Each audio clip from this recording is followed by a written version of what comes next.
went really well. The hospital was nice, the doctor was helping in everything, and the staff was friendly. If I had any questions, I got help.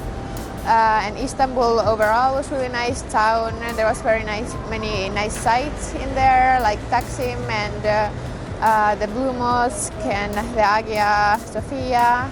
And yeah, in general it was very nice. I was very well taken care of.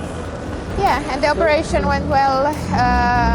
The surgery, everything went well there. I got very much help. I had some swelling afterwards, but also there I was being helped. And